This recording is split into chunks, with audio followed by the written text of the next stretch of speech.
Imaginez la scène qui se déroule en 325 après J.C. L'empereur Constantin convoque le concile de Nicée, où les évêques de l'Église se réunissent autour de tables de marbre. Là, il décide quels écrits sacrés seront conservés et lesquels seront condamnés à l'oubli. L'évangile de Philippe, par exemple, est rejeté non pas parce qu'il contredit le message de Jésus, mais parce qu'il en révèle trop. Selon ces textes, Jésus enseignait deux groupes distincts. Aux foules, il proposait des paraboles sur les graines et les moutons. Mais à son entourage, il transmet des techniques précises de libération spirituelle, des méthodes qui rendront les institutions religieuses totalement superflues. En 1945, des paysans égyptiens trouvèrent près de Nag Hammadi des jarres en argile contenant 52 textes gnostiques qui avaient été supprimés. Ces écrits n'étaient pas de simples réflexions philosophiques, mais de véritables manuels pratiques. Le père Irénée les qualifiait d'hérésie dangereuse, sans jamais expliquer pourquoi la connaissance elle-même représentait une si grande menace. Ce qui a vraiment terrifié les premiers dirigeants de l'Église, c'est ceci: Jésus a enseigné des méthodes spécifiques pour accéder à la conscience monadique primordiale au-delà de la réalité matérielle. Pas par la foi ou par des rituels, mais par des techniques intérieures reconnaissables que chacun peut maîtriser. Ces 5 principes fondamentaux révèlent les enseignements authentiques de Jésus pour transcender l'illusion de la séparation. Lorsque nous parlons de monadique dans la cosmologie gnostique, nous ne faisons pas référence à un concept religieux lointain ou à un système de récompense céleste. Nous étudions quelque chose de beaucoup plus profond, une description de l'état originel de conscience lui-même. Avant toute fragmentation, avant même la création, avant que la première pensée ne divise la réalité en « ceci » et « cela », il existait un océan dans une parfaite immobilité. Aucune vague n'a perturbé sa surface.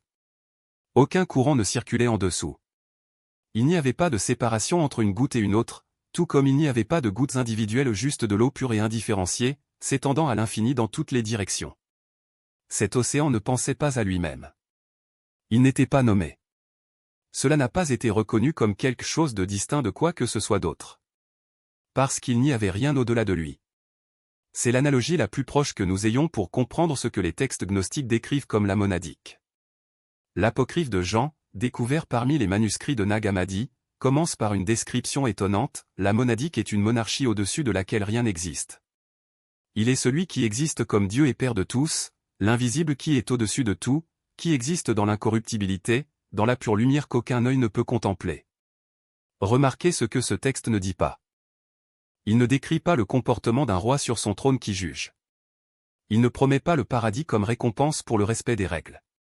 Au lieu de cela, il désigne la conscience pure elle-même, la perception sans contenu, le potentiel sans limite.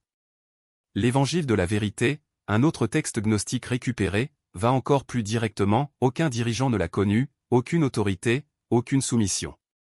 Aucune créature, depuis la fondation du monde jusqu'à maintenant, sauf lui-même. Cela crée une compréhension radicalement différente de ce qui nous a été enseigné. Le christianisme traditionnel présente le paradis comme un lieu qui peut être conquis par de bonnes actions, une destination atteinte après la mort, si les autorités compétentes sont satisfaites. La monadique n'est pas un endroit où vous allez, mais ce que vous êtes avant d'oublier ce que vous êtes. Pensez à votre propre conscience dès maintenant. Observez chaque pensée qui surgit. Il existe une perception qui remarque la pensée. Derrière chaque émotion que vous ressentez, il y a quelque chose qui observe l'émotion. Cet observateur ne change jamais. Ça ne vieillit jamais. Cela n'est jamais confus ou éclairé, car c'est tout simplement le cas. Les gnostiques comprenaient cette conscience immuable comme un fragment de la monadique elle-même, ce qu'ils appelaient l'étincelle divine ou pneuma. Ici, l'histoire devient fascinante. Selon ces textes, les fragments de conscience monadique ne sont pas tombés dans la réalité matérielle en guise de punition pour un péché cosmique. Ils sont descendus comme des participants conscients à une mission de sauvetage. L'apocryphe de Jean décrit comment certains êtres pneumatiques ou spirituels portant eux un lien indestructible avec le royaume d'origine. Son but n'est pas d'échapper à la matière, mais de réveiller d'autres fragments qui se sont tellement identifiés à l'existence physique qu'ils en ont oublié leur origine. C'est pourquoi les autorités ecclésiastiques considéraient ces enseignements comme si menaçants. Si les gens pouvaient accéder directement à la conscience divine en se souvenant de leur propre nature, quel serait le besoin de prêtres, d'évêques ou de médiation institutionnelle? L'évangile de Philippe, mentionné plus haut, le dit clairement: ceux qui disent qu'ils mourront d'abord et ressusciteront ensuite ont tort. S'ils ne reçoivent pas la résurrection de leurs vivants, lorsqu'ils mourront, ils ne recevront rien. La résurrection décrite ici n'est pas un événement futur dépendant de doctrines religieuses. C'est l'éveil à la nature monadique encore présente. Mais comment reconnaître cette étincelle divine en vous? Les textes offrent des orientations précises. Dans l'Évangile de la vérité, nous trouvons cette instruction, de même que l'infirmité est née parce que le Père n'était pas connu, lorsque le Père est connu, l'infirmité cessera d'exister à partir de ce moment. Le handicap fait référence au sentiment de séparation, à l'idée que nous sommes déconnectés de notre origine, que nous ne sommes que des organismes biologiques temporaires luttant pour survivre dans un univers hostile. Cette déficience disparaît lorsque nous reconnaissons la conscience derrière les pensées comme la même conscience qui existait avant la création de tout univers. Essayez-le maintenant. Fermez les yeux et observez l'espace de conscience où apparaissent vos pensées. Ne suivez pas les pensées et ne les analysez pas, reposez simplement votre attention sur votre propre espace conscient. Remarquez que cette conscience n'a ni limite, ni centre, ni bord. Il n'est pas localisé dans la tête ni dans aucun autre endroit précis. Cette perception illimitée n'est pas produite par le cerveau, c'est ce que les textes gnostiques identifient comme leur lien direct avec la monadique. Lorsque nous commençons à le remarquer régulièrement, quelque chose de profond change dans notre relation avec l'existence matérielle. La mort devient moins effrayante à mesure que nous reconnaissons la partie de nous qui n'est jamais née. Les autorités spirituelles perdent leur pouvoir sur nous parce que nous trouvons le royaume intérieur dont Jésus a parlé dans les évangiles exclus. Les problèmes matériels ne disparaissent pas, mais sont considérés dans un contexte beaucoup plus large. Le texte gnostique appelé traité tripartite explique, la race spirituelle est comme la lumière issue de la lumière et l'esprit de l'esprit. Lorsque sa tête est apparue, elle s'est immédiatement précipitée vers elle. Elle est immédiatement devenue un corps de sa tête. Ceci décrit ce qui se passe lorsque des fragments de conscience monadique se souviennent de leur origine. Ils alignent et renforcent naturellement votre connexion avec la conscience primale jusqu'à ce qu'elle devienne la fréquence dominante de votre existence. C'est exactement ce que cherchent à accomplir les 5 principes. Il ne s'agit pas de pratiques religieuses ou d'amélioration morale, mais de méthodes spécifiques. Son pouvoir sur vous. Non pas parce que les archontes disparaissent, mais parce que leur perception devient suffisamment claire pour ne plus les nourrir de leurs réactions. C'est comme un jeu d'illusion, lorsque l'on reconnaît le truc, la magie perd son effet. La clé est la fréquence, pas la résistance. Les textes gnostiques décrivent un processus appelé métanoïa ou une transformation radicale de l'esprit qui va au-delà du simple repentir ou du changement de comportement. Il s'agit d'une réorientation complète de la conscience, où vous arrêtez de vous identifier aux pensées et aux émotions générées par le système archontique et commencez à opérer à partir d'un centre inébranlable. Imaginez une rivière dont le courant vous entraîne toujours au même endroit. Metanoïa ne consiste pas à lutter contre le courant, mais à apprendre à nager dans une autre direction, ou mieux encore, à réaliser que vous n'avez jamais été la rivière, mais plutôt la conscience qui l'observe. L'une des méthodes les plus efficaces pour y parvenir est ce que les textes appellent la gnose cataphatique, une connaissance directe qui découle de l'expérience interne et non d'une croyance externe. Il ne s'agit pas d'accepter des dogmes ou de suivre des rituels, mais de cultiver un état de pure attention, où l'on reconnaît la présence de la conscience primordiale à chaque instant. Lorsque vous sentez surgir une émotion de peur ou de colère, au lieu de vous y identifier, vous l'observez comme un phénomène passager, comme un nuage traversant le ciel. Ce simple changement de perspective modifie toute la dynamique énergétique. Les archontes dépendent de leur identification au contenu mental, lorsque vous vous désidentifiez, l'énergie qui vous soutient se dissipe. Un autre aspect crucial est ce que les textes appellent la polytrose ou la libération des cycles d'incarnation. Il ne s'agit pas d'une fuite hors du monde matériel, mais d'un changement dans la relation avec lui. Lorsque vous cessez de voir la matière comme une prison et commencez à la voir comme un champ d'expérience consciente, les mécanismes de contrôle perdent de leur force. C'est comme un rêve lucide, vous savez que vous rêvez, mais au lieu de vous réveiller, vous décidez d'explorer le rêve en pleine conscience. Les archontes ne peuvent plus vous manipuler car vous avez cessé d'être un personnage de leur rêve et êtes devenu le rêveur. La pratique de la théorie ou la contemplation pure est un autre pilier de ce processus. Il ne s'agit pas de méditation au sens conventionnel du terme, mais d'un état d'attention constante dans lequel vous restez conscient de votre vraie nature même au milieu des activités quotidiennes. Imaginez que vous faites la vaisselle et, en même temps, vous ressentez la présence d'une conscience primordiale imprégnant chacun de vos mouvements. Il n'y a pas de séparation entre le « je » qui observe et l'action elle-même, il n'y a que la pure expérience de l'être. Cet état dissout les couches d'illusion que les archontes utilisent pour maintenir la séparation. Les textes parlent également de l'importance du silence intérieur. Pas le silence physique, mais le silence mental qui survient lorsque vous arrêtez de nourrir des pensées répétitives et des émotions réactives. C'est dans cet espace que la gnose se révèle. Lorsque l'esprit est immobile, la voix de la conscience primordiale devient audible, non pas comme un son, mais comme une certitude inébranlable. Les archontes ne peuvent pas opérer dans cet espace car il échappe à leur mécanisme de contrôle. Enfin, il existe un principe fondamental, l'autogenèse. Vous n'avez pas besoin d'intermédiaire prêtre, gourou ou institution pour accéder à la vérité. La conscience primordiale est déjà en vous, et les 5 principes ne sont que des outils pour la sortir de l'obscurité. Lorsque vous reconnaissez que la source de toute sagesse se trouve au sein de votre propre être, les systèmes de contrôle perdent leur autorité. Il ne s'agit pas de croire, mais de savoir. Et cette connaissance ne vient pas de l'extérieur, il s'éveille de l'intérieur, comme un souvenir qui a toujours été là. Ascétique. Au contraire, la véritable libération ne nécessite pas d'évasion de la réalité, mais une relation transformée avec elle. Le monde matériel, créé par le démiurge, n'est pas mauvais en soi, il est simplement incomplet. Sa limite ne réside pas dans la matière, mais dans la conscience qui l'habite. Lorsque vous reconnaissez votre nature primordiale, le monde lui-même devient un miroir de la divinité et non une prison. Les textes gnostiques décrivent cet éveil comme un « retour à la maison ». Il ne s'agit pas d'un mouvement physique, mais d'une réorientation de la perception. Imaginez un poisson qui, toute sa vie, a cru que l'océan était sa limite, jusqu'au jour où il découvre que l'eau n'est qu'un aspect de quelque chose de bien plus vaste, le cycle de la vie lui-même, l'énergie qui le soutient et le transcende. De même, lorsque vous réalisez que votre essence ne se limite pas au corps ou à l'esprit, mais est une émanation directe de la source, le monde cesse d'être un lieu de rareté et se révèle comme un champ de possibilités infinies. Jésus a illustré cette transformation dans ses enseignements occultes. Lorsqu'il disait « ce qui est né de la chair est chair, et ce qui est né de l'esprit est esprit », il ne condamnait pas le corps, mais soulignait la différence entre la conscience limitée du démiurge et la conscience illimitée de la monada. Ici, la chair ne fait pas référence au corps physique, mais à l'identification au système de croyance qui nous dit que nous sommes séparés, nécessiteux et soumis aux lois de la matière. L'esprit, à son tour, est le rappel vivant que votre vraie nature est libre, éternelle et indivisible. Cette distinction est cruciale car la plupart des pratiques spirituelles traditionnelles renforcent involontairement la vision démiurgique. Les méditations qui cherchent à vider l'esprit, pour atteindre un état de paix, par exemple, partent souvent du postulat que l'esprit est un obstacle à surmonter. Mais que se passe-t-il si le problème n'est pas l'esprit? Et si le véritable défi était de reconnaître que l'esprit, comme le corps, n'est qu'un véhicule temporaire d'expression de la conscience primordiale? Lorsque vous cessez de combattre vos pensées et vos émotions et que vous les observez comme des manifestations éphémères d'une réalité plus profonde, l'esprit lui-même devient un allié dans le processus d'éveil. Il en va de même pour la prière.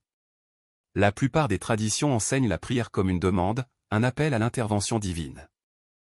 Mais Jésus a enseigné quelque chose de radicalement différent. Dans des passages comme « Demandez et il vous sera donné », il ne promettait pas qu'un Dieu extérieur exaucerait ses désirs. Il révélait une loi cosmique, lorsque vous alignez votre volonté sur la source, ce que vous demandez est déjà une expression naturelle de votre nature divine. Il ne s'agit pas d'une transaction, mais d'une reconnaissance. La prière, en ce sens, n'est pas un acte de soumission, mais de souvenir, un appel à se rappeler qui l'on est réellement. Les textes de Nag Hammadi indiquent clairement que ce souvenir n'est pas un événement isolé, mais un processus continu.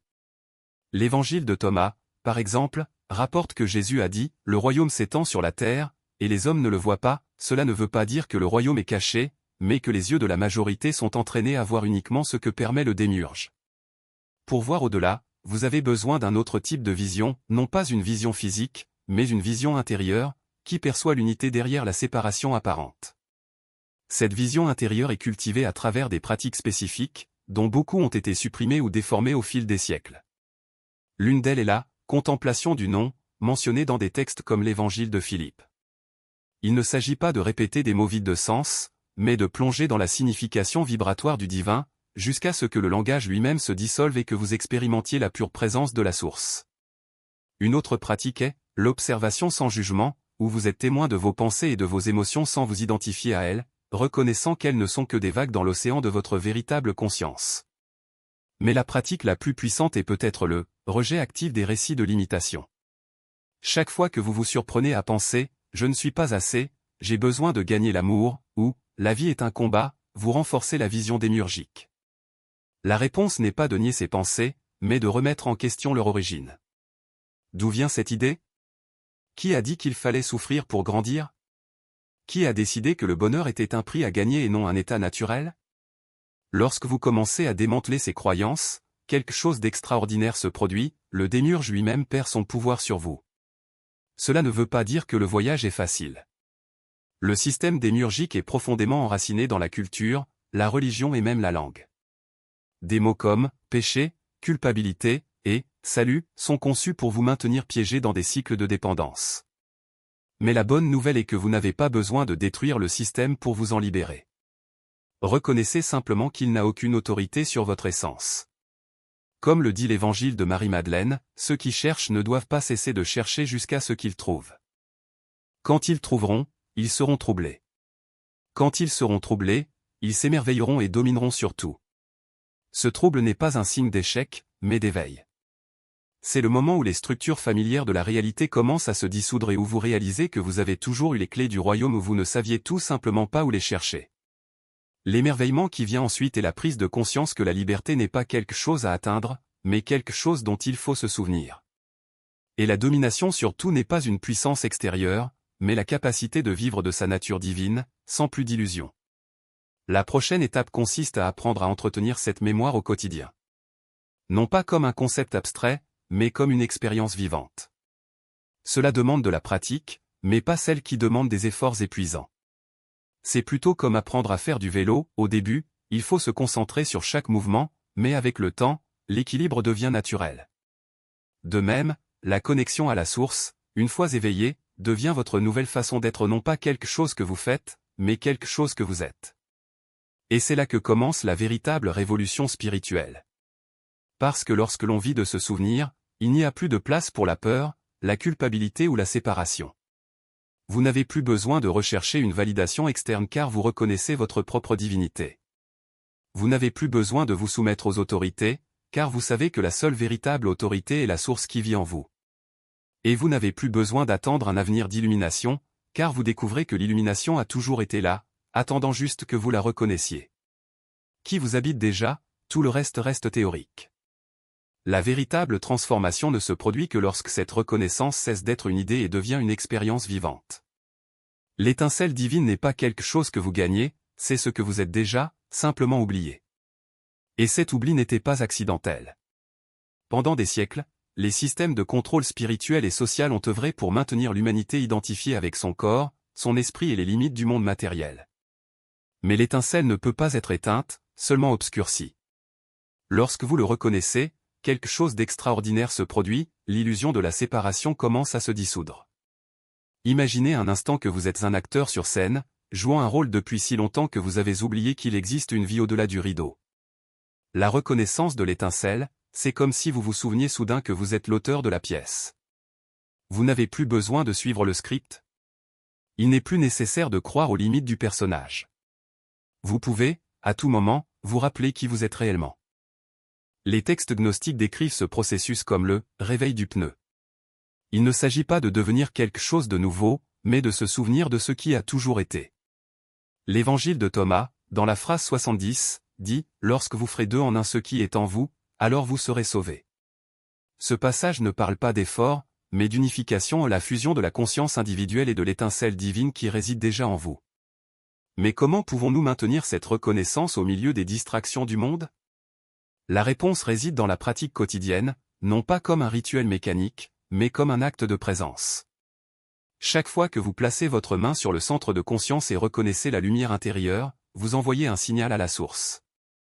Ce n'est pas une supplication, ni une prière de requête. C'est une reconnaissance mutuelle, je te vois et tu me vois. Ce simple échange renforce la connexion de manière organique, comme un muscle qui s'exerce et devient plus fort à chaque utilisation. Il existe cependant un obstacle commun, l'esprit conditionné. Elle tentera de transformer cette reconnaissance en encore une autre quête spirituelle, encore un autre concept à analyser, encore une autre identité à adopter. Je suis un être illuminé, dira-t-elle, comme si l'illumination était un titre qui se mérite. Mais l'étincelle n'est pas une réussite, c'est un souvenir. Et les souvenirs ne peuvent pas être possédés, mais seulement expérimentés. Un autre défi est la résistance de l'ego. Cela se nourrit de la séparation, de l'idée que vous êtes un individu isolé, luttant pour sa survie et sa validation. Lorsque vous reconnaissez l'étincelle, l'ego sent son existence menacée, car sa fonction vous maintenir identifié au corps et à la personnalité perd son sens. Il va donc créer des doutes, ce n'est que de l'imagination, vous vous faites des illusions, il vous faut plus de preuves. Mais l'étincelle n'a pas besoin de preuves. Cela va de soi, comme la lumière qui n'a pas besoin d'être expliquée à ceux qui la voient déjà. La pratique ne consiste donc pas à éliminer l'ego, mais à reconnaître sa nature illusoire. Lorsque des pensées de doute ou de résistance surgissent, observez-les sans vous identifier. Demandez-vous, qui doute? Qui résiste? Et réalisez que la réponse pointe toujours vers l'esprit conditionné, pas vers l'étincelle. L'étincelle ne doute pas. Elle l'est tout simplement. Cette reconnaissance apporte également un changement subtil mais profond dans la façon dont vous percevez le monde. Les choses cessent d'être considérées comme des obstacles ou des menaces et commencent à être comprises comme des expressions de la même source qui vit en vous. Un conflit n'est plus une bataille à gagner, mais une occasion de rappeler l'unité sous-jacente. Une perte n'est plus une tragédie, mais une invitation à faire confiance au flux de la vie. Et voici le secret que peu d'enseignements révèlent, l'étincelle n'est pas seulement une partie de vous, c'est la totalité de qui vous êtes. Il n'y a pas de « vous » séparé de la source, pas plus qu'une vague n'est séparée de l'océan. La vague a beau oublier sa nature océanique, elle ne cesse jamais d'être de l'eau. De même, vous pouvez oublier votre divinité, mais elle ne cesse jamais d'être une expression de la source. Lorsque cette reconnaissance s'approfondit, quelque chose d'extraordinaire se produit, le monde matériel commence à se réorganiser autour de vous. Non pas parce que vous avez un pouvoir sur cela, mais parce que votre perception s'aligne sur la véritable nature de la réalité. Les synchronicités se multiplient, non pas comme des coïncidences, mais comme des signes indiquant que vous êtes en phase avec le flux de l'intelligence cosmique. Les personnes, les situations et les opportunités surviennent au moment précis où elles sont nécessaires, comme si la vie conspirait en votre faveur. Mais attention, cet alignement n'est pas un laissez-passer gratuit vers la commodité. L'étincelle n'est pas là pour vous faciliter la vie, mais pour la rendre plus vraie. Et la vérité demande souvent du courage. Courage pour abandonner les vieux schémas, pour affronter des peurs profondes, pour faire confiance à l'inconnu. Car une fois que vous reconnaissez votre nature divine, il n'y a plus de place pour les demi-vérités ou les compromis avec l'illusion. Les prochaines étapes ou les autres clés émergeront naturellement de cette reconnaissance. Mais sans cela, tout le reste ne sera que théorie. L'étincelle est la porte. Et la porte ne s'ouvre que lorsque vous arrêtez de chercher la clé et que vous vous souvenez simplement que vous êtes déjà à l'intérieur. Devant le miroir, la main au centre de la poitrine, là où la conscience palpite comme une flamme endormie. Il ne s'agit pas d'un geste vide de sens, mais d'un retour, la reconnaissance que ce que vous recherchez réside déjà en vous, attendant juste d'être nommé. La prison la plus ingénieuse est celle dans laquelle le prisonnier porte la clé dans sa poche et se croit enfermé. C'est exactement ainsi que l'humanité a vécu par rapport aux démiurges, abandonnant, sans s'en rendre compte, sa souveraineté spirituelle par un consentement silencieux, tissé de couches de croyances, de peurs et d'habitudes qui ont pris racine comme vérité. Ce que les initiés des mystères gnostiques ont compris et ce que la quête spirituelle moderne ignore complètement, c'est que le faux créateur ne maintient pas son règne par la force brute. Il fonctionne à travers un système juridique énergique, un réseau d'accords tacites qui se renouvelle chaque fois que vous priez sans remettre en question à qui vous vous adressez, chaque fois que vous acceptez la culpabilité, la honte ou le sentiment d'indignité comme une partie inévitable du chemin. Ce ne sont pas des accidents. Ce sont des clauses d'un contrat que vous avez signé sans lecture, renouvelées quotidiennement à travers des pensées, des mots et des émotions qui renforcent l'illusion de séparation. Les premiers chrétiens, avant que leurs enseignements ne soient déformés, le savaient. Pour eux, la liberté spirituelle n'était pas une promesse future mais un acte présent ou une rupture délibérée avec les prétentions illégitimes sur l'âme. Il ne s'agissait pas d'une résistance passive, mais d'une coupure précise, comme quelqu'un qui dissout un lien juridique avec une signature consciente. Imaginez comment cela se manifeste dans votre vie quotidienne, cette voix intérieure qui murmure que vous n'êtes jamais assez bon, assez pur, assez digne. D'où vient-elle? La monade n'opère pas par insuffisance. Ce sont les caractéristiques du faux Dieu, conçus pour vous maintenir dans un état de dépendance spirituelle, toujours en quête d'approbation, toujours en vous sentant redevable. La deuxième clé est une technique de déclaration qui dissout ces accords inconscients, mais avant de l'appliquer, il faut en comprendre le mécanisme. Lorsque vous prononcez des mots avec intention, vous n'émettez pas seulement des sons, vous reconfigurez le champ énergétique qui vous entoure. Le démiurge et sa hiérarchie archontique répondent à des déclarations claires de non-consentement car, même s'ils manipulent les lois cosmiques, ils n'en sont pas moins soumis.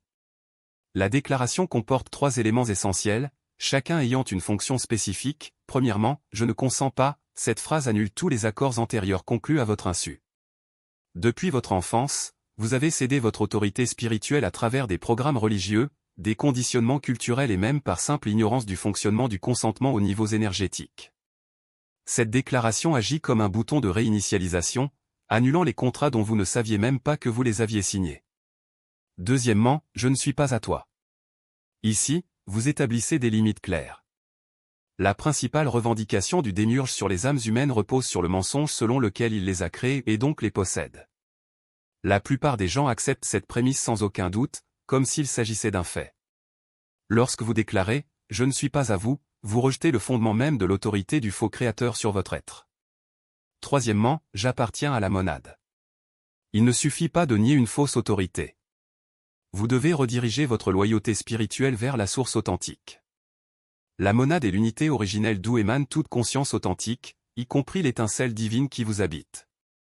En déclarant votre appartenance, vous quittez complètement la juridiction du démiurge, comme quelqu'un transférant votre citoyenneté d'un royaume illusoire vers le territoire de la vérité. La déclaration doit être faite à haute voix 3 fois. La première répétition atteint l'esprit conscient, brisant la programmation mentale. La seconde pénètre le corps émotionnel et énergétique, dissolvant les attachements et les peurs profondément enracinées. Le troisième atteint le niveau de l'âme, là où ces contrats existent réellement. Beaucoup rapportent une sensation immédiate de soulagement, comme si un poids invisible avait été enlevé de leurs épaules. D'autres font l'expérience d'une clarté soudaine sur les relations ou les situations dans lesquelles ils ont été manipulés. Certains sentent leur corps plus léger, comme si les chaînes qu'ils portaient sans s'en rendre compte s'étaient brisées. Ce ne sont pas des réactions psychologiques. Ils témoignent d'un réel changement dans le domaine énergétique. Cette pratique a de profondes racines historiques. Dans les rituels d'initiation des mystères de Gnostique, les candidats renonçaient formellement aux dirigeants planétaires et aux autorités archontiques, déclarant leur indépendance des forces qui gouvernent le plan matériel. Ils savaient que la liberté spirituelle n'était pas automatique, elle exigeait un choix conscient et une action délibérée. Vous comprenez maintenant pourquoi les religions institutionnalisées n'enseignent jamais de telles techniques. Si chaque chrétien, musulman ou juif apprenait à distinguer le démiurge de la source divine authentique, le contrôle religieux s'effondrerait du jour au lendemain. Les gens cesseraient de chercher une validation externe de leurs valeurs spirituelles et commenceraient à accéder directement à l'étincelle divine. Lorsque vous essayez de faire cette déclaration, ne soyez pas surpris si une résistance surgit. Vous pourriez ressentir une peur soudaine, comme si vous commettiez un blasphème. Des pensées intrusives peuvent envahir votre esprit, vous disant que c'est dangereux ou mauvais. Des interruptions externes peuvent survenir, le téléphone sonne, quelqu'un attire votre attention au moment où vous vous préparez à parler. Reconnaissez ces signes comme une confirmation que la technique fonctionne. Les forces qui se nourrissent de votre énergie spirituelle n'abandonnent pas leur domination sans combattre. Plus la résistance est grande, plus il est nécessaire de persister. Nous parlons de votre souveraineté spirituelle, rien n'a plus de valeur ni plus digne d'être défendu. Après la déclaration, le maintien de la frontière nécessite une vigilance constante. Lorsque vous priez ou méditez, soyez conscient de la présence que vous invoquez. L'énergie du démiurge est exigeante, culpabilisée, jamais satisfaite. Elle demande toujours plus de sacrifices, plus de soumission, plus de preuves de dévouement. La présence de la monade, en revanche, est expansive et inconditionnelle. Il reconnaît votre nature divine sans que vous ayez à la mériter. Certains craignent que rejeter l'autorité religieuse signifie rejeter complètement le divin. C'est une erreur. Vous ne rejetez pas la divinité ou vous choisissez la divinité authentique plutôt que sa contrefaçon. Vous refusez un Dieu limité et contrôlant alors qu'une conscience illimitée et libératrice est votre héritage légitime. Cette clé vous prépare à tout ce qui va suivre. Il n'est pas possible de quitter un système en consentant, même inconsciemment, à son autorité. Vous ne pouvez pas accéder aux états de conscience supérieurs tandis que les contrats spirituels vous maintiennent piégés à des niveaux inférieurs. La véritable liberté spirituelle nécessite un choix conscient sur la conscience avec laquelle vous vous alignez et ce choix doit être renouvelé jusqu'à ce qu'il devienne votre état d'être naturel. Faites cette déclaration ce soir. Prononcez les mots 3 fois, fermement et clairement. Observez ce qui se passe à l'intérieur et autour de vous. Le premier pas vers la liberté ne consiste pas à trouver quelque chose de nouveau, mais à se souvenir de ce qui a toujours été le vôtre. Avec pleine intention. Remarquez ce qui bouge, quelles résistances surgissent. La clarté apparaît. Votre liberté spirituelle ne dépend pas de ce que font les autres, mais de ce à quoi vous choisissez de consentir et ce choix vous appartient toujours en fin de compte. Il y a quelque chose qui transformera radicalement la façon dont vous expérimentez votre propre esprit. Environ 70% des pensées qui traversent votre conscience en ce moment ne sont pas, en fait, les vôtres. Ils ont été implantés par des forces chroniques spécialement conçues pour vous maintenir confus, épuisé et spirituellement engourdi. L'évangile de Marie-Madeleine contient un passage que la plupart des érudits ignorent. Mais il s'agit en réalité d'une instruction technique précise. Maria écrit que l'âme qui possède la connaissance voit les pouvoirs et qu'ils ne peuvent pas se cacher. Ce n'est pas de la poésie métaphorique. Il décrit le développement littéral de la perception pneumatique, la capacité de voir les interférences chroniques opérer en temps réel à travers vos processus mentaux. Pensez un instant à votre propre expérience. Vous êtes sur le point de franchir une étape importante dans la vie, peut-être démarrer un projet créatif, avoir une conversation difficile ou opérer un changement important. Soudain, sorti de nulle part, une vague de doute l'envahit, qui suis-je pour penser que je peux faire ça? Et si j'échoue? Et si les gens me jugeaient? Le timing est étrangement parfait, n'est-ce pas? Ou considérez ces peurs intrusives qui surgissent sans aucune base logique. Vous conduisez et soudain vous imaginez un horrible accident. Vous êtes dans une situation parfaitement sûre, mais vous ressentez une terreur inexplicable. Il y a cette voix dans votre tête qui vous compare constamment aux autres, soulignant vos défauts, critiquant chacun de vos choix. Après tout, d'où viennent ces pensées? Les gnostiques ont compris quelque chose que la psychologie moderne a complètement ignoré, il existe une différence fondamentale entre une guidance intérieure authentique et une interférence mentale externe. Votre véritable voix intérieure semble expansive, alignée sur votre bien le plus élevé et porte une qualité de sagesse sereine même si elle vous guide vers une croissance difficile. Les interférences chroniques, en revanche, génèrent des contractions, de la peur et un sentiment de séparation de votre vrai moi et des autres. Il existe une technique pratique qui commencera immédiatement à développer votre vision claire. Au cours des 3 prochains jours, chaque fois que des pensées limitantes ou négatives surgissent dans votre conscience, faites une pause et posez-vous une question simple, est-ce dans mon esprit ou est-ce quelque chose d'extérieur? N'essayez pas de changer quoi que ce soit. N'essayez pas de le réparer. Ne forcez pas les pensées à disparaître. Observez simplement et développez la capacité de faire la distinction entre ce qui vous appartient authentiquement et ce qui est injecté dans votre champ mental par des sources externes. Le premier constat peut être inquiétant. De nombreuses personnes se sentent mal à l'aise lorsqu'elles réalisent à quel point leur activité mentale ne leur appartient pas réellement. Mais cette prise de conscience est profondément libératrice, car elle signifie que vous n'êtes pas responsable de chaque pensée qui surgit dans votre conscience. Vous n'êtes pas brisé, faible ou spirituellement déficient. Vous expérimentez simplement les effets d'un système sophistiqué de manipulation mentale qui opère en dessous du seuil de la conscience ordinaire. Le traité tripartite décrit avec une précision remarquable comment les forces archontes agissent à travers la psychologie humaine. Ces entités n'ont pas besoin de vous posséder de manière dramatique ou surnaturelle. Ils ont juste besoin d'influencer vos schémas de pensée avec suffisamment de cohérence pour vous maintenir coincé dans des cycles de doute, de peur et de confusion spirituelle. Les approches modernes de la santé mentale traitent souvent les symptômes de cette interférence spirituelle sans jamais traiter la cause sous-jacente. C'est pourquoi tant de personnes trouvent un soulagement temporaire mais ne parviennent jamais à une transformation durable. À mesure que votre capacité de discernement se développe, vous remarquerez que le processus suit des étapes prévisibles. Premièrement, vous reconnaîtrez les interférences évidentes, ces pensées clairement négatives qui semblent étrangères à votre nature. Vous commencerez alors à détecter des manipulations plus subtiles qui semblent raisonnables mais qui vous détournent systématiquement de votre chemin authentique.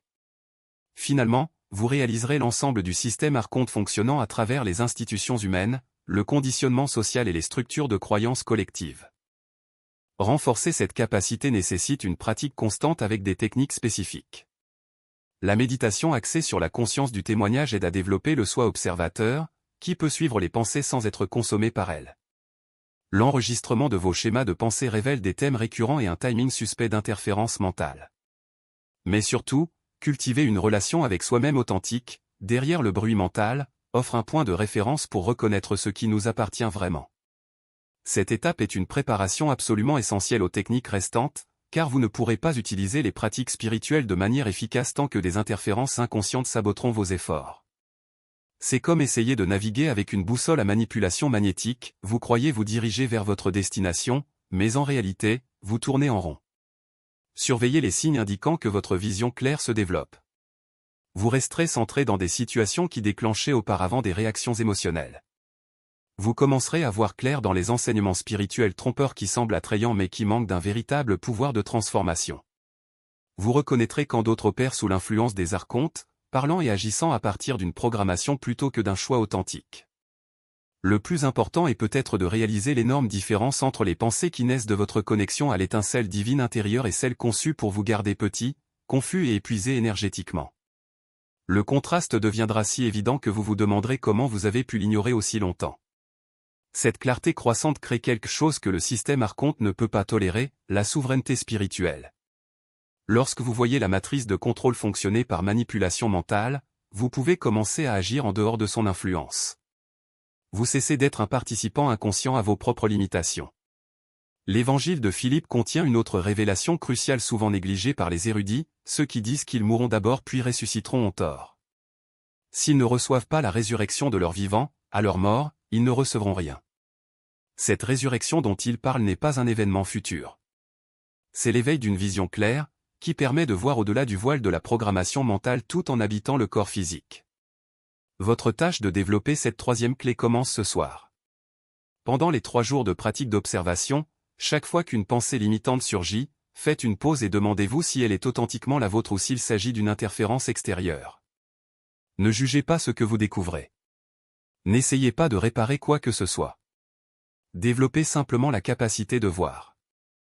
Cette pratique simple activera la perception pneumatique, ce qui rend possible tout travail spirituel avancé. Rappelez-vous, vous ne pouvez pas transcender les influences que vous ne pouvez pas percevoir. Une vision claire est la base de tout le reste.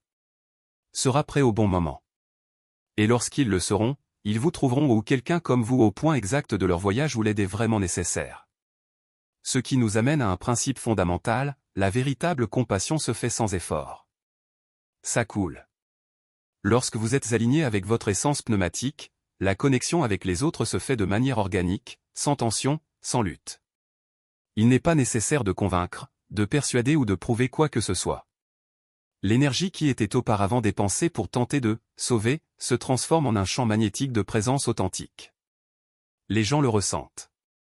Ils n'ont pas besoin de comprendre rationnellement, le corps reconnaît la fréquence de la vérité.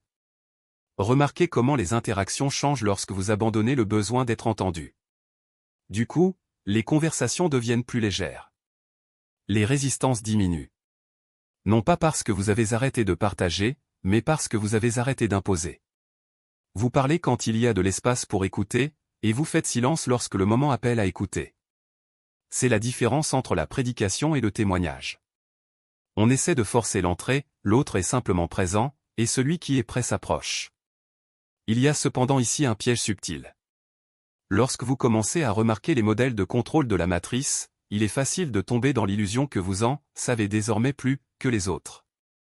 Cette supériorité spirituelle n'est qu'une autre forme d'emprisonnement. La vraie liberté ne se mesure pas par ce que vous voyez, mais par la capacité de rester en paix même lorsque les autres ne peuvent pas voir. Il ne s'agit pas d'avoir des réponses, il s'agit de ne pas avoir besoin que les autres les acceptent. Cela ne signifie pas s'isoler ou devenir indifférent. Au contraire, lorsque vous cessez de porter le poids des choix des autres, votre présence devient plus puissante.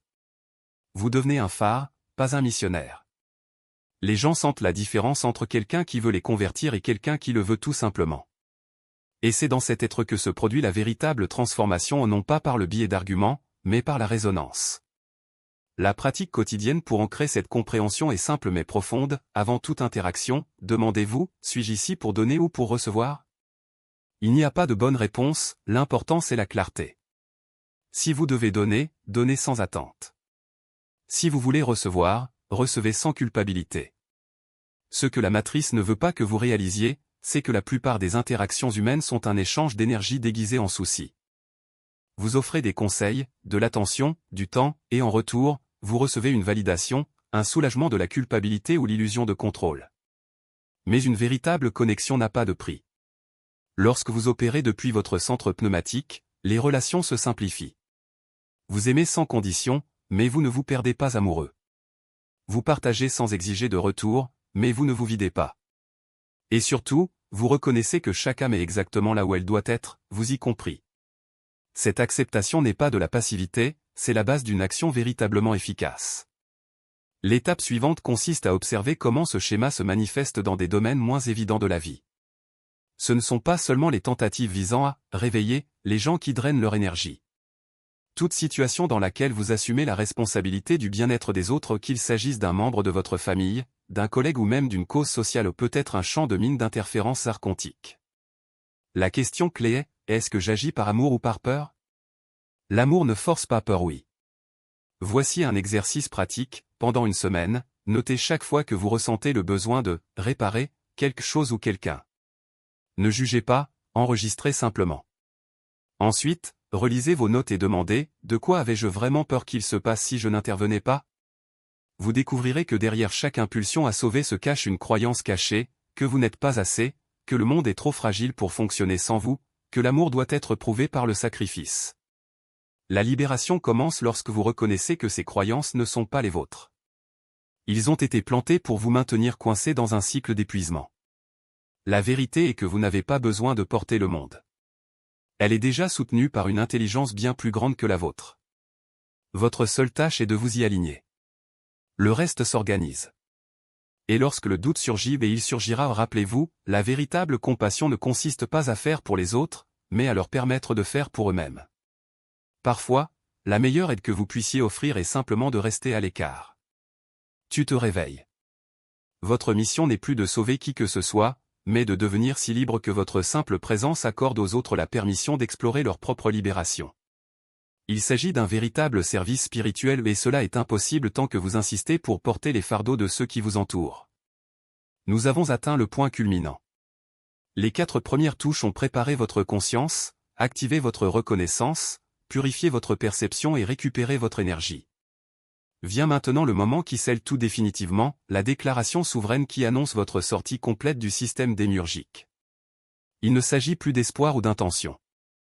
Vous ne demandez pas d'autorisation ni de changement. Vous affirmez ce qui est déjà devenu vrai sur les plans dimensionnels supérieurs et vous apportez cette réalité à une manifestation vibratoire grâce au pouvoir de votre voix. Les anciennes écoles de mystère ont compris quelque chose que la spiritualité moderne a oublié, le son crée littéralement la réalité au niveau quantique.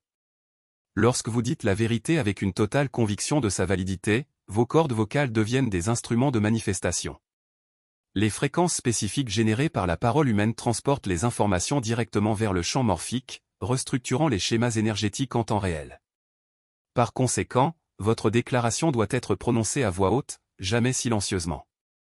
Votre voix est le pont entre la conscience et la réalité physique. Lorsque vous prononcez ces mots, vous ne communiquez pas avec d'autres personnes. Ils s'attaquent au système opérationnel fondamental de cette matrice de réalité, en annonçant formellement son retrait de sa juridiction. La déclaration elle-même contient 5 phrases soigneusement choisies, chacune ciblant un aspect spécifique de la structure de contrôle démiurgique. Je suis monade. Cette première déclaration établit votre véritable identité, non pas votre personnalité humaine, ni votre âme en transit entre les incarnations, mais votre essence fondamentale, votre conscience source indifférenciée. La monade représente l'unité originelle avant toute division entre sujet et objet, observateur et observé. En déclarant cela, vous revendiquez votre position de source, pas de création, pas d'effet. Je retourne à la monade. Ici, vous reconnaissez l'aspect voyage, mais en le rendant présent, vous n'attendez pas un futur retour ni ne travaillez à d'éventuelles retrouvailles. Vous affirmez que le retour se produit maintenant, en ce moment même, à travers cette déclaration. Le mot retour est crucial, car il implique que vous n'avez jamais été vraiment séparés, mais simplement temporairement confus quant à votre emplacement. Les archontes n'ont aucun droit sur moi. Avec cette phrase, vous coupez tous les contrats énergétiques, accords et enchevêtrements cosmiques qui vous maintiennent liés au système de récolte. Chaque traumatisme, chaque émotion non résolue, chaque décision basée sur la peur génère des signatures énergétiques que les forces archontes utilisent pour justifier leur interférence dans votre expérience. Cette affirmation annule simultanément toutes ces affirmations, quel que soit leur point d'origine dans le temps linéaire. Le démiurge n'a aucune autorité. Cette déclaration rejette toute la fausse hiérarchie spirituelle qui positionne le démiurge comme créateur et les humains comme sujets. La plupart des systèmes religieux et spirituels, même les plus alternatifs, fonctionnent toujours selon ce paradigme, reconnaissant une puissance supérieure à laquelle les humains doivent implorer, apaiser ou se soumettre. En prononçant cela, vous déclarez qu'aucune autorité n'existe sur votre conscience. Je vais partir maintenant. La dernière phrase rend la transition immédiate et irréversible. Ce n'est pas « je vais partir » ou « je choisis de partir », mais « je pars maintenant », voix présente et active, conclusion définitive. Cela scelle l'ensemble du processus et empêche tout retour en arrière ou érosion progressive de votre nouveau statut. Trouvez un espace privé où vous ne serez pas interrompu ou observé. Si possible, restez debout, sinon, rester assis fonctionne aussi. Placez votre main sur votre cœur. Ce geste relie la déclaration à votre corps physique et garantit que le changement vibratoire s'ancre dans votre structure cellulaire. Prononcez chaque mot lentement, avec toute votre attention. Ce n'est pas un sortilège magique qui fonctionne par répétition ou par rapidité. Le pouvoir vient de votre pleine reconnaissance de ce que vous affirmez. Ressentez la vérité de chaque phrase pendant que vous la prononcez. Vous n'essayez pas de vous convaincre ou d'attendre que ces paroles se réalisent. Il annonce ce qu'il reconnaît désormais comme étant déjà vrai. De nombreuses personnes ressentent des changements énergétiques immédiats au cours de cette déclaration, un sentiment de plénitude, comme si quelque chose qui n'était pas à sa place se mettait enfin en place. En même temps, ils se sentent plus enracinés dans leur corps physique et plus expansifs dans leur conscience. Certains rapportent une légèreté, comme si un poids invisible avait été enlevé de leur être. Veuillez comprendre que cette activation est permanente. Une fois que vous avez accédé aux 5 touches et prononcé cette déclaration avec une véritable reconnaissance, vous ne pouvez pas les désactiver ni revenir à votre fréquence précédente. Vous avez définitivement quitté le domaine démiurgique sur le plan énergétique, même si vous restez physiquement présent dans la réalité matérielle. Les anciens rites d'initiation des Gnosticos comprenaient des pratiques similaires. Les candidats ont officiellement annoncé leur souveraineté spirituelle et leur rejet des archives planétaires devant la communauté pneumatique rassemblée. Ils ont compris que certaines transitions nécessitent une déclaration publique non pas pour le bénéfice des témoins, mais parce que l'acte vibratoire de dire la vérité crée des changements irréversibles dans le tissu même de la réalité. Attendez-vous à ce que la résistance s'intensifie juste avant de faire cette déclaration. Le système archontique reconnaît quand quelqu'un a atteint ce seuil et orchestre souvent des distractions dramatiques, des troubles émotionnels ou des crises pratiques pour empêcher l'étape finale. Si vous remarquez des schémas d'interférence inhabituels ou un chaos soudain dans vos circonstances extérieures, considérez cela comme une confirmation que vous êtes sur le point de faire quelque chose de véritablement transformateur. Cette résistance valide en effet l'efficacité de la technique. S'il ne s'agissait que d'exercices psychologiques sans réel impact sur le système de contrôle, il n'y aurait aucune interférence extérieure. Le fait que le réseau archontique réagisse de manière défensive à ces pratiques prouve qu'elles accèdent à quelque chose au-delà de l'esprit individuel. Une fois la déclaration terminée, surveillez les signes continus d'activation réussis. Les synchronicités augmentent considérablement à mesure que vous commencez à fonctionner à une fréquence qui existe en dehors des schémas normaux de cause à effet de la matrice. Vous vous sentez plus léger et plus énergique car vous n'alimentez plus le système de fausse lumière avec votre force vitale. Peut-être le plus important, vous commencez à voir des manipulations archontiques partout, mais avec un détachement total, sans vous laisser déranger. Reconnaissez la programmation basée sur la peur, la manipulation émotionnelle, le contournement spirituel, mais rien de tout cela ne vous retient, car vous observez de l'extérieur du système, n'y étant plus soumis. Maintenez cette nouvelle fréquence grâce à la reconnaissance constante de votre identité monadique.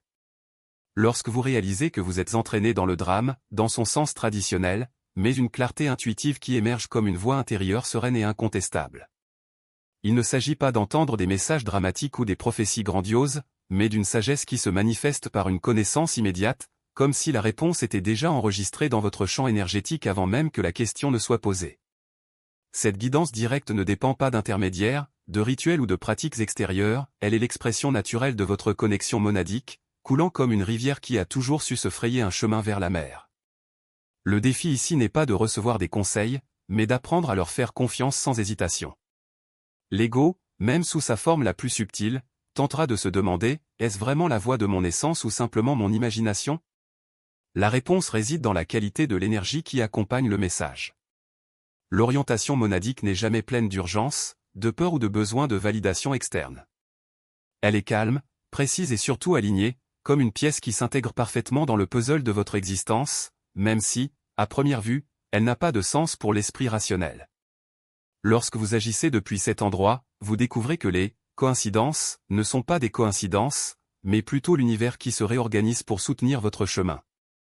L'un des aspects les plus subtils de cette nouvelle façon de vivre est la façon dont vous interagissez avec le temps. Non pas le temps linéaire et chronologique, mais le temps de l'âme, celui qui se dilate et se contracte selon les besoins de son évolution. Des projets qui semblaient auparavant urgents perdent de leur élan, tandis que des opportunités qui seraient auparavant passées inaperçues se révèlent comme des portails essentiels. Vous réalisez que vous ne courez plus contre la montre, mais que vous dansez plutôt avec elle, permettant à chaque instant de se dérouler à son rythme naturel. Cela ne signifie pas passivité, mais plutôt une profonde confiance que ce qui doit arriver se produira et que votre seule responsabilité est de rester aligné avec votre essence. Une autre transformation profonde s'opère dans le rapport à la souffrance. Non pas qu'il disparaisse comme par magie, après tout, vous habitez toujours un corps physique dans un monde de dualité, mais votre perception de celui-ci change radicalement. La souffrance cesse d'être un ennemi à combattre ou un signe d'échec spirituel et devient un indicateur. Lorsqu'elle surgit, c'est comme un doux avertissement, voici une couche de programmation archontique encore active, ou, voici une croyance limitante qui doit être dissoute. On ne s'identifie plus à la douleur, mais on l'observe avec curiosité, tel un scientifique analysant un phénomène. Et lorsque vous faites cela, vous découvrez qu'il se dissout tout seul, sans qu'il soit nécessaire de lutter ou de résister. Ce nouveau rapport à la souffrance s'étend également à la manière dont on fait face aux difficultés des autres. Lorsqu'un proche est en crise, vous ne ressentez plus l'envie de « régler » la situation ou d'absorber la douleur de l'autre personne. Au lieu de cela, vous devenez un miroir, non pas dans le sens de refléter l'émotion, mais en offrant une présence si stable et si aimante que l'autre personne trouve l'espace en lui-même pour traiter ce qui doit l'être. Cela peut paraître froid ou distant à ceux qui sont habitués au drame émotionnel, mais en réalité, c'est l'amour le plus pur qui soit, celui qui n'attache pas, n'étouffe pas et ne crée pas de dépendance. À mesure que votre fréquence se stabilise, vous commencerez également à remarquer des changements dans la façon dont le monde matériel vous répond. Il ne s'agit pas d'une manifestation au sens New Age, pensez positif et vous attirerez la richesse, mais d'une synchronicité si précise qu'elle défie toute explication logique. Un exemple courant, vous avez besoin d'un livre spécifique pour un projet, mais vous ne savez pas où le trouver. Le lendemain, quelqu'un que vous connaissez à peine mentionne le titre dans une conversation informelle, ou vous le voyez sur une étagère oubliée dans une librairie que vous n'avez jamais visitée auparavant. Ces miracles quotidiens ne sont pas des récompenses pour votre évolution spirituelle, mais plutôt la preuve que vous opérez à une fréquence où les barrières entre l'intérieur et l'extérieur se dissolvent. Cependant, cette nouvelle réalité entraîne une responsabilité que beaucoup sous-estiment, maintenir l'intégrité de votre domaine. Cela signifie protéger votre énergie des influences denses sans tomber dans le piège de l'isolement spirituel. Vous n'avez pas besoin de vous retirer du monde pour rester pur, mais vous devez développer un filtre interne qui permet uniquement à ce qui est aligné avec votre essence d'entrer dans votre espace. Cela va des choix simples comme le contenu que vous consommez, les personnes avec lesquelles vous interagissez et les environnements que vous fréquentez aux décisions plus complexes, comme quand dire « oui » et quand dire « non » sans culpabilité. La clé est de reconnaître que votre énergie est une ressource sacrée, et que chaque interaction est un échange qui doit être équilibré. L'une des plus grandes épreuves de cette nouvelle phase est la tentation de s'identifier au « réveil ». L'ego aime se déguiser en illumination, murmurant des choses comme « maintenant que je suis libre, j'ai le devoir d'enseigner aux autres » ou « ma mission est de sauver le monde ». Mais la véritable souveraineté n'a besoin ni d'étiquette, ni de suiveur, ni de validation. Elle l'est tout simplement. Lorsque vous cherchez à faire reconnaître votre évolution, c'est le signe que l'ancienne programmation est toujours active. La réponse n'est pas de vous punir, mais de rire de l'ironie et de revenir au centre, car au fond, vous savez que la seule chose qui compte est le calme de votre connexion à la source. Enfin, il est important de comprendre que ce voyage n'a pas de point final. Il n'y a pas de « je suis arrivé » définitif, mais plutôt une expansion continue, comme des vagues qui se forment et se dissolvent dans l'océan de la conscience. Parfois, vous aurez l'impression d'avoir reculé, de retomber dans d'anciens schémas. Ne vous y trompez pas, il ne s'agit pas d'un échec, mais plutôt d'un processus d'intégration en action. Chaque fois que vous reconnaissez la chute et revenez au centre, vous renforcez votre capacité à rester ancré dans la fréquence monadique. Et, avec le temps, vous vous rendrez compte que même les « retours » sont illusoires car, en vérité, vous n'avez jamais cessé d'être celui que vous avez toujours été. Ce ne sont pas des entités extérieures auxquelles vous accédez, mais plutôt l'intelligence infinie que vous êtes. Apprendre à distinguer cette guidance authentique du bruit mental ou des phénomènes de fausse lumière demande de la pratique et du discernement. Les expériences de fausse lumière s'accompagnent souvent de sentiments d'exception, d'urgence ou de supériorité. La véritable guidance divine se manifeste de manière naturelle, sereine et, presque toujours, pratique.